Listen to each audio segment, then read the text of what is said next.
వెతికారు. Rave party నడిపిన వారిని అదుపులోకి తీసుకుని వారి నుంచి సెల్ ఫోన్లు స్వాధీనం చేసుకున్నారు.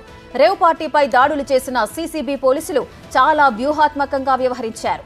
యువకుల్ని మాత్రం మీడియాకు చూపించారు. అమ్మాయిల్ని కెమెరా కంట పడకుండా తీసుకెళ్లారు. పార్టీలో పాల్గొన్న యువతంతా తెలుగువారుగా చెప్తున్నారు.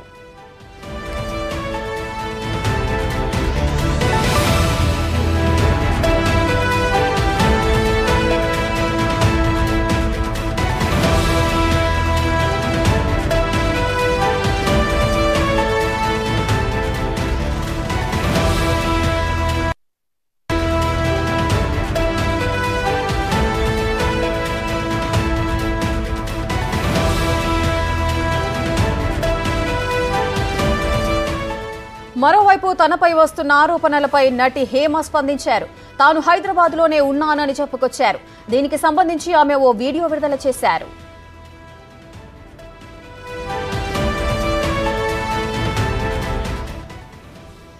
నేను అన్ని ఆన్లైన్లోనే ఉన్నాను. నేను మంచిగా ఫామ్ హౌస్లో ఎంజాయ్ చేస్తున్నాను, చిల్ అవుతున్నాను. నా మీద ఈ ఫేక్ న్యూస్ వస్తుంది. ప్లీజ్, నేను ఎక్కడికి వెళ్ళలేదు, నేను హైదరాబాద్లోనే ఉన్నాను. సో ఒక ఫామ్ హౌస్లో ఎంజాయ్ చేస్తున్నాను, చిల్ అవుతున్నాను. సో నా మీద వచ్చే న్యూస్ ఫేక్ న్యూస్. అది అక్కడ మరి ఎవరున్నారో ఏమో నాకు తెలియదు. సో అది ఫేక్ న్యూస్ అండి, అవన్నీ నమ్మొద్దు. Okay, thank you.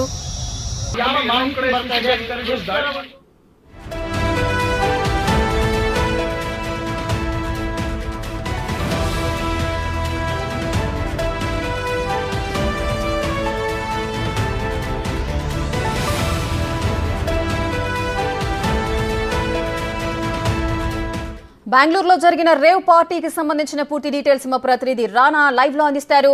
రానా, ఈ రేవ్ పార్టీలో కొంతమంది వీఐపీలు ఉన్నారు, సినీ నటులు ఉన్నారు, అదేవిధంగా ఎమ్మెల్యే కూడా ఒక స్టిక్కర్ ఉన్న కార్ కూడా బయటకు వచ్చింది. ఇప్పుడు హేమ పేరు కూడా బయటకు వస్తుంది. ఇంతమంది తెలుగు నటీనటులుండగా హేమ పేరు మాత్రం ఎందుకు బయటకు వచ్చింది అనుకోవచ్చు?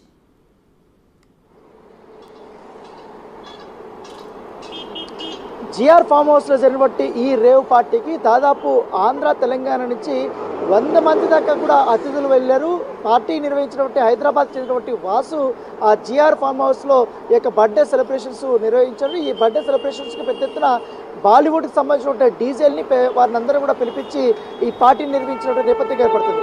అయితే పార్టీ నిన్న ఉదయం స్టార్ట్ అయ్యి నిన్న రాత్రి అర్ధరాత్రి 3 వరకు కూడా జరిగినటువంటి నేపథ్యం పెద్ద ఎత్తున శబ్దము ఇవన్నీ కూడా వస్తున్నాయి. పక్కన ఉన్నటువంటి మరొక ఫామ్ హౌస్కి సంబంధించిన వారందరూ కూడా కంప్లైంట్ ఇవ్వడంతో పోలీసులు అక్కడికి వచ్చే కొందరికి అక్కడ పోయి విస్తుపోయే విజువల్స్ని పోలీసులు చూసినటువంటి సిచ్యువేషన్. ఎందుకంటే అక్కడికి వెళ్ళగానే చాలామంది అశ్లీల నృత్యాలు చేయడంతో పాటు మహిళలతో పాటు అసభ్యకరమైనటువంటి రీతిలో కూడా కొంతమందిగా పోలీసులు చూసారు. వారందరినీ కూడా పోలీసులు అరెస్ట్ చేసినటువంటి నేపథ్యం అయితే కనపడుతుంది. అక్కడికి వచ్చినటువంటి కార్లన్నీ కూడా చాలా బడాబాబులు చెందినటువంటి వారందరివి.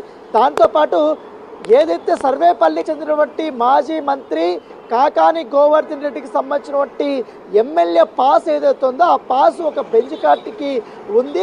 దాంతోపాటు ఎమ్మెల్యే కాకాని గోవర్ధన్ రెడ్డికి సంబంధించినటువంటి కొన్ని వస్తువులు కూడా ఆ బెంచ్ కారులో దొరికినట్టుగా మనకు బెంగళూరుకు సంబంధించినటువంటి సిసిబి పోలీసులు, నార్కోటిక్ పోలీసులు ధృవీకరించినటువంటి నేపథ్యం అయితే కనపడుతుంది.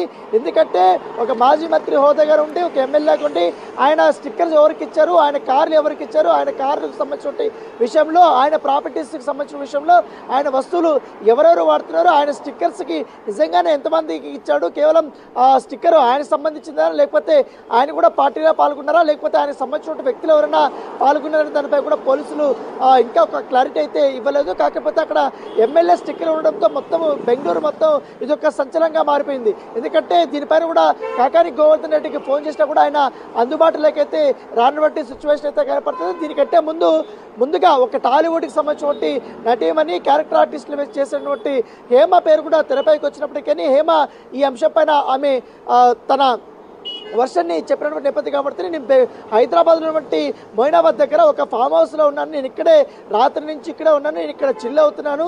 సో ఆ పార్టీ బెంగళూరులో జరిగినటువంటి పార్టీకి ఇక్కడ నా పైన వస్తున్నటువంటి సోషల్ మీడియా వేదికగా అలాగే మీడియాలో వస్తున్నటువంటి కథనాలకి అసలు నాకు సంబంధమే లేదు, నేను వెళ్ళలేదు, నేను హైదరాబాద్లో ఉన్నానంటూ కూడా తన వర్షన్ అయితే తాను చెప్పినటువంటి నేపథ్యం అయితే కనపడుతుంది. అయితే ఏదైతే పార్టీలో ఓవర్ టైం తో పాటు డ్రగ్స్ కూడా ఎక్కువగా తీసుకున్నట్టు తెలిసింది. MDMA ప్యాకెట్లు కానీ కోకెన్ ప్యాకెట్లు కానీ పెద్ద ఎత్తున కూడా వారు పోలీసులు స్వాధీనం చేసుకున్నటువంటి సిచ్యువేషన్. అక్కడ వచ్చినటువంటి కారులోనే స్లీపర్ డాగ్స్ తో పూర్తి స్థాయిలో అక్కడంతా కూడా ఫార్మ్ హౌస్ అంతా కూడా వారు చెక్ చేసిన తర్వాత పెద్ద ఎత్తున డ్రగ్స్ దొరికినటువంటి సిచ్యువేషన్ అయితే కనపడుతుంది. చెప్పండి రేఖ. రానా, మొత్తం 100 మంది వరకు పాల్గొన్నట్లుగా తెలుస్తోంది ఈ రేవ్ పార్టీలో. వారిలో కొంతమందిని పోలీసులు అదుపులోకి తీసుకున్నట్లుగా కూడా చెబుతున్నారు. ఆ దొరికిన వారి పైన ఏదైనా స్పష్టత వచ్చిందా ఎవరు అనేది?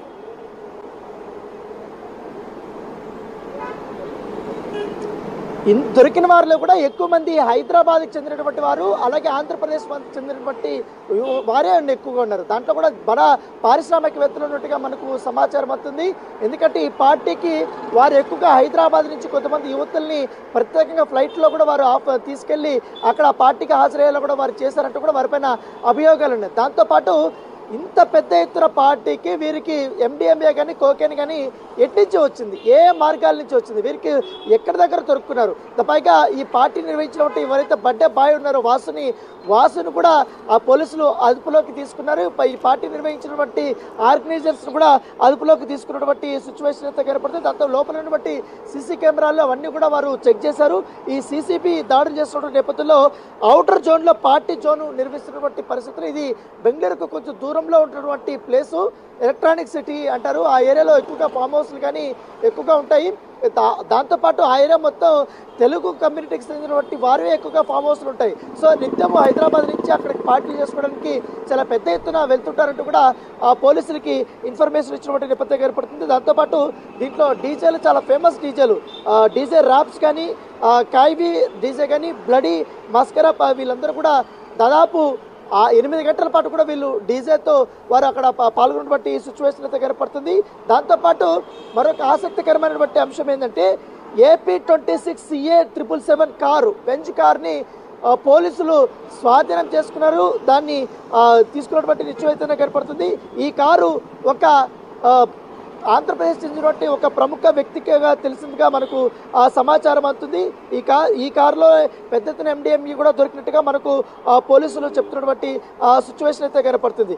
అయితే ఈ పార్టీ ఇచ్చినటువంటి వాసు ఎవరు, ఆ వాసుకు సంబంధించినటువంటి వివరాలు పోలీసులు ఇప్పటి వరకు గోప్యత పాటిస్తున్నారు. అతను హైదరాబాద్కి చెందినటువంటి వ్యక్తిగా తెలుస్తుంది. దాంతోపాటు గెస్ట్ హౌస్ ఎవరో రెడ్డి పేరు ఉందని చెప్తున్నారు.